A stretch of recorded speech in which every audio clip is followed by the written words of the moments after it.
A penalty which was dispatched by Yusuf Sari, a debut goal for him, and a 3-2 lead towards the end. To change the outcome, 90th minute, and Takuma Asano, the Bochum forward, into injury time.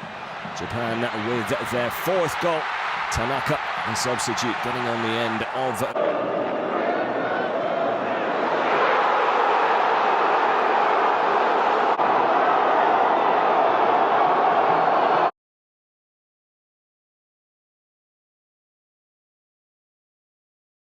So these are rather interesting times for the two of men's world football's powerhouses, although you could say it could cover the women's as well. Germany and Brazil are probably, Germany and Brazil just can't seem to stop losing at the moment or be in the headlines for all the wrong reasons. Germany, of course, they are hosting the 2024 Euros next year, and so they've been creating friendlies. But yeah, it's even with the change from in manager to Julian Nagelsmann, this really doesn't seem to be any signs of improvement. Their latest piece of ignominy is losing to their neighbors Austria 2-0 in Vienna,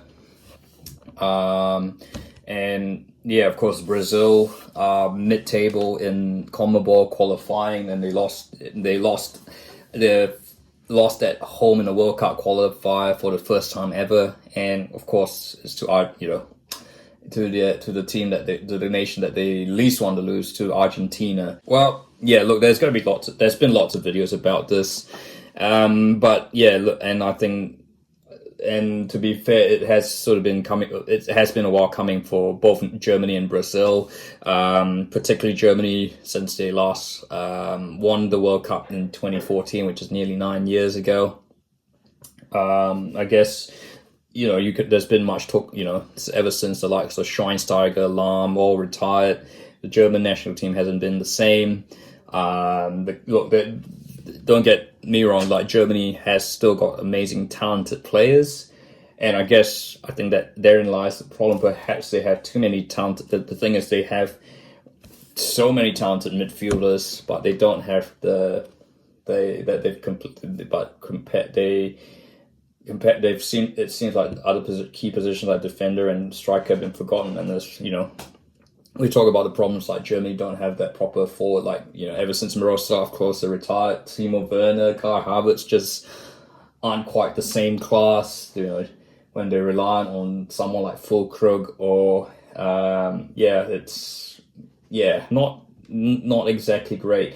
The last two World Cups, of course, in Russia and Qatar have, demonstrated the severe weakness Germany have up front. And whether things are going to get better is hard to see. I think Germany will still be very good at home in their home tournament, because they always are. But it is, whether they can win it is going to be a different scenario. Who's going to get the goals up front? I mean, it remains to be seen. Then you have Brazil, which they've always claimed to be what the All Blacks are to rugby. Although that's, since their last World Cup win was 21 years ago, that sort of status has become debatable. Look, Brazilian football, the clubs are still doing well. You've got your Flamengos, your Fluminense still doing well, winning the Copa Libertadores. Although it has to be said that the financial situation in South American football with the other nations is stark, and so whether it's maybe flattering towards Brazilian football, who have always had the money. But yeah, look, there have been sort of issues with the Brazilian side, Look, no offense no disrespect to someone like Richarlison and Neymar, but, I grew up in a time when, of Roberto Carlos, Cafu, Ronaldo. And I personally wouldn't put Richarlison or Neymar under the same category. I mean, Luis Ronaldo, the famous Brazilian striker, is just the Brazilian Ronaldo was one of the greatest strikers ever, probably one of the most underrated players of all time. And yeah, whereas, you know, I mean, look, Neymar has certainly carried Brazil well, but I think he's just been injured too much to really have that same luster. Look, even like someone like Kaká I'd still put it in the echelon. How many I mean, Thiago Silva, maybe you could consider one of the greatest defenders Brazil's had, sort of, because of his longevity. Ellison probably is Brazil's greatest keeper. No offense to like someone like Taffarel or Dida, but you know, really, those are defensive sort of positions, not the sort of positions that you expect. You know, Brazil's always been about attacking talent. So where has that all gone? I guess. Look, I think you could point out to Brazil's precarious financial situation, which was evident at the 2014 World Cup. And has affected other sports like Formula One. You know, you could ask the same question. Where the good Brazilian Formula One drivers are, and I guess there's sort of been the Europeanization of the game. You know, which kind of started 2000. I think 2002 was really the last time you had the Brazilian team was really made out of Brazilian players. Most of these good Brazilians now go over to like Europe quite early on, and they've sort of been exposed. And I guess maybe that game has sort of the Brazilian Joga Bonito that we once knew is, you know, probably long gone. So yeah, I think Brazilian football, Brazil will still qualify, and so will Germany will qualify for the 2026 World Cup. And Copa America doesn't have qualifications. So, but I guess, could they ever win a World Cup again? It's very, very difficult to see. I think, you know, even Argentina, once Messi retires, will still be very strong, even whether, but France are powerhouses. I mean, England's a powerhouse now. The power, you know, and as I said, the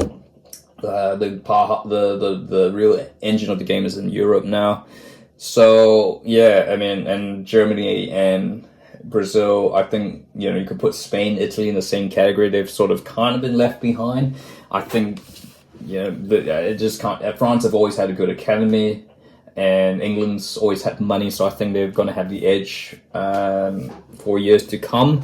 And yeah, so it is going to be difficult to see where it goes for Brazil, Germany, which, yeah, I mean, that's just the way football is. I think it's a good thing, because it means the football game is healthy. But yeah, I guess for Brazilian and German football fans, I think it is difficult to see whether that they'll ever be as dominant as they once were. So yeah, that's Brazil and Germany. That's my thoughts on why Brazil and Germany are in this sort of hole that they are in the moment. Do you think they'll ever win do you think they'll ever win a Copa America, a European Championship, or even a World Cup? Certainly in the next 10 years or 20. If you like this video, feel free to like and don't forget to subscribe.